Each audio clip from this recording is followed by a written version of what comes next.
I'm Norma Minkowitz, and I want to thank both Leslie and Barbara for including me in this show in this magnificent space. I'd like to tell you a little bit about my history before I start talking about the work. I attended music and art high school as a young girl, and I was a fine art student at the prestigious Cooper Union Art School in New York City. And at school, my focus was on the fine arts. I studied painting, drawing, and sculpture, and it wasn't really a traditional education that most fiber artists have, because most fiber artists might start in weaving and traditional fiber techniques. So my goal at that point was to be an illustrator, and I wanted to really draw most of the time, and pen and ink was my focus. So as long as I can remember, I've been interested in linear elements. I would draw with pen and ink, but also at the same time, I would crochet at my mother's side.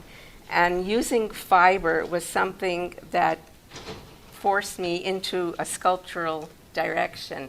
I remember as a little girl, I used to crochet doilies. That was my first instructional. And everything started with a circle. And until this day, everything I do, everything in this room started with a circle.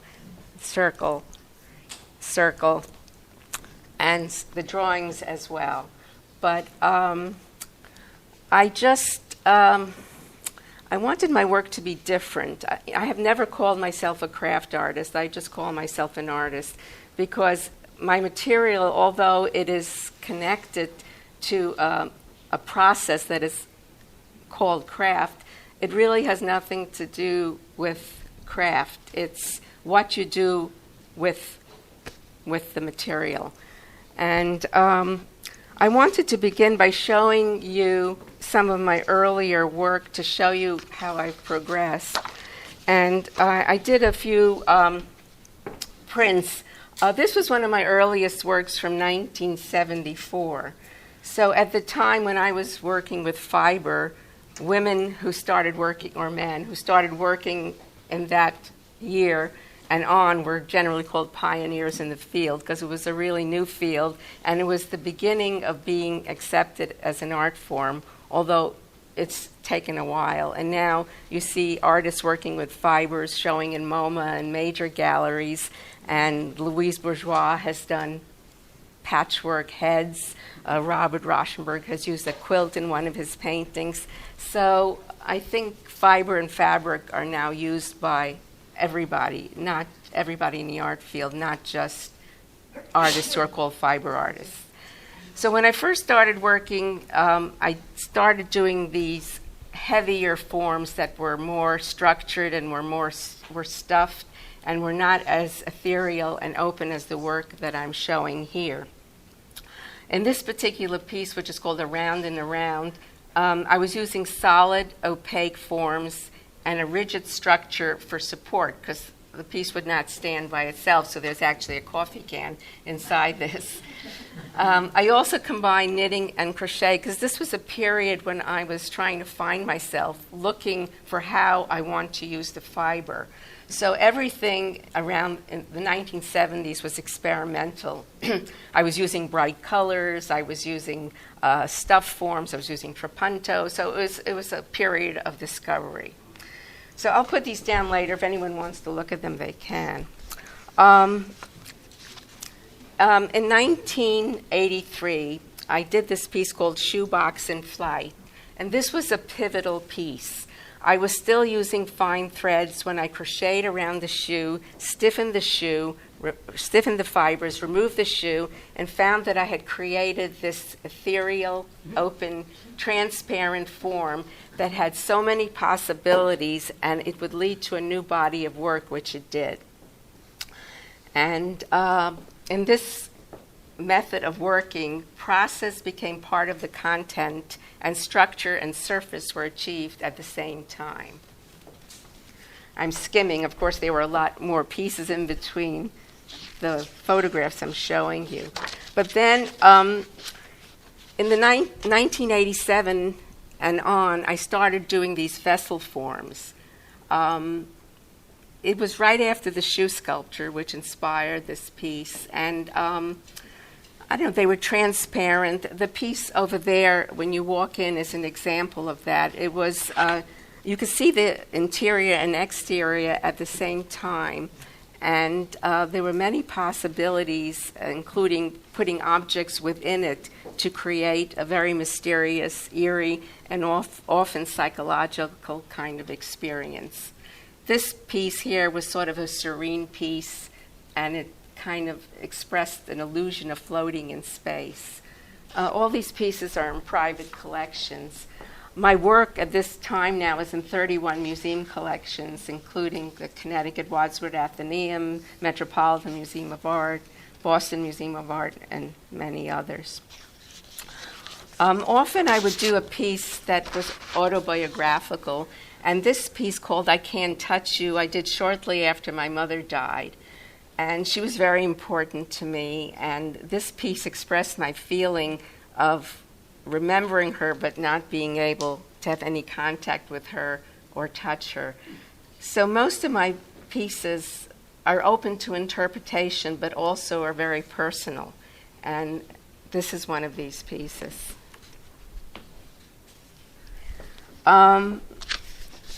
Shortly after that, my figures got larger. This one is called Torso, and it's in the collection of the Philbrook Museum of Art. And I started creating figures within figures. And while retaining implications of containment, these abstractions evolved into representational figures that are close to life size. And in this particular piece, I think it expressed a psychological thought or possibility and complexity. Then I started working very large. This piece is in the collection of the Wadsworth Atheneum in Hartford, and it's called Goodbye Goddess. I continue to have this feeling of creating work that spoke about transition. These figures are of a classical Venus, and she gradually changes and becomes a symbol of passage. The final image is looking down on the four below like a soul departing the body. This both addresses my idea and thoughts of mortality or perhaps immortality. It has a dual meaning. I dwell on the darker side of life, if you haven't noticed. And then this is called Dusk, 2007, and this is currently in the Brown Grotto Arts Gallery. They represent me in Connecticut. And I started experimenting. I keep trying to work in different ways, and I have different bodies of work that express different feelings and different ideas. But in all of them, the fiber is very important. And in this particular piece, I experimented with something called modeling paste, where I crocheted around a large beach ball and stiffened the fibers and then deflated the beach ball so I could take it out without destroying the big ball. And then instead of doing an ethereal piece as the one in front here called Whispers, I wanted to do a more, I don't know what word to use, but a deeper piece, a hard piece. But yet, while it was hard, I covered all the threads that were sewn on top of the ball when it was transparent. And then when I covered it, because the stitches were raised, as you can see on this piece, all the stitches showed up after I highlighted them with another color. So the idea of the fiber was still there, but in a different way. And I found this very exciting because you see the whole movement of the fiber, which is highlighted by a silverish color. And I did a whole series of these pieces, and it kind of took away from what I was noted for, which was the transparent, ethereal pieces. But now I kind of work on both, both thoughts. Sometimes it's ethereal, sometimes it's darker. And then I've also done a lot of wall hangings. This one was in 208. It's called Swarm. And here again, I use the modeling paste, but only in sections. The black objects were actually like crocheted shapes that were covered with the modeling paste and then covered with a different color. But the swarm is like self-explanatory. The piece looks like it might be a buzzing of bees or flies that are swarming around in a circle. And then the back of it is crocheted with different colors and paint. And it just expressed that feeling of the word swarm to me. This is in a private collection in California. And then this piece is a combination both of the transparent, ethereal work and the modeling paste and collage, because this was done once I was doing my drawings, and the drawings have a lot of different elements in it. And this piece was actually was done in 1998, and then I took it apart and completed it in this year. So this is an example of combining elements from my drawings to the sculptural forms that I'm using. And this is called Twister. And at beginning, it was like almost like a hurricane across his chest, like a twister is moving and going off into the distance. So this is also at the Brown Gallery now on display. You could feel free to pass those around if it means if it interests anyone. As you see, I have 3 drawings here, and I just wanted to show one that inspired a whole series of drawings. I had seen a scientific graph in a newspaper of a hummingbird in still flight. And this really excited me because the graph showed every single dot and movement of the hummingbird. So this is the 6th one in a series of, obviously 6 is the last one. And the first 3 have just sold to private collectors. It's complex and intricate as my sculptures, and my drawings fill the page with overflowing detail and emotion. They are connected to my sculptural work, and they supplement each other. So this is much smaller than the actual piece, which is 25 by 30 frame, and it's interesting to do 6 things on the same topic, and each one is completely different. Some are dark, some are uplifting, some have collage, and they're also stitched on, as these are in the back. So, this is probably one of the most important pieces I've done to me. It's self-portrait. I had my head cast. I've always wanted to do a self-portrait, although my children have seen this and they said, "Mom, please don't leave that to me." It creeps me out. But it's amazing because now that I look at it without hair, I look just like my father, and I always thought I looked like my mother. So anyway, the concept, this is called The Path, and the concept of this piece was to explore the ultimate path that we all face in life. So obviously, it has a camouflage pattern on it because I don't want to face that.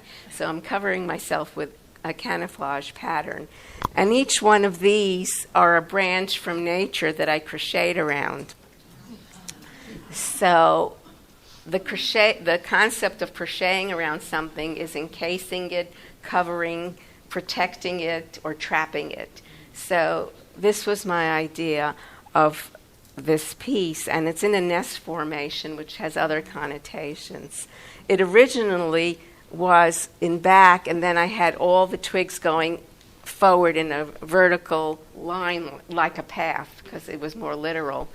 But seeing that the pedestals are usually square, I'm happy with the way it looks.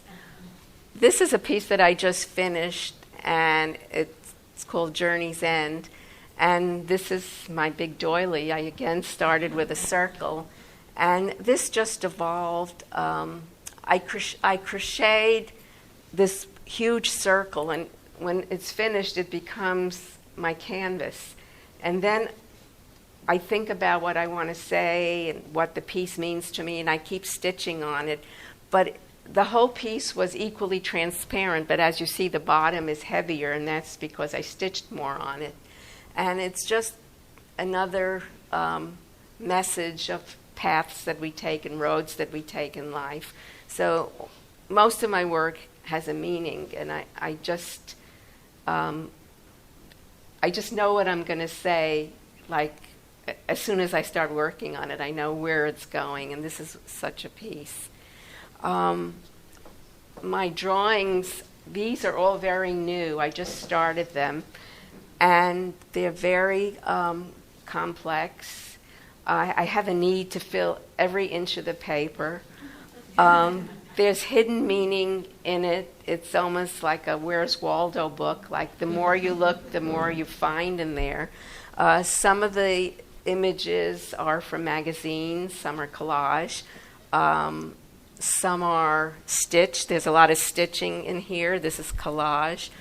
But this is the first time I actually crocheted around my drawing to create this border. And I had it framed in such a way that when the light hits it, you could see the shadow on the back, and I think that makes it very effective. I was describing this to someone earlier, and when I finished this piece, I really didn't know what I was going to call it, and I had a lot of trouble titling it. And it sort of had the image of perhaps underwater, perhaps flora and fauna, perhaps hiding, perhaps getting lost. But shortly after, unfortunately, a young friend of mine passed away, and the title came to me, and I called it Goodbye, My Friend, because it had that almost like a silhouette of a face in here if you look closely in the mesh. And with unfortunate circumstances, this is what I titled it, and it has more meaning to me right now because of that. So this is it. This is another piece that was more of a landscape.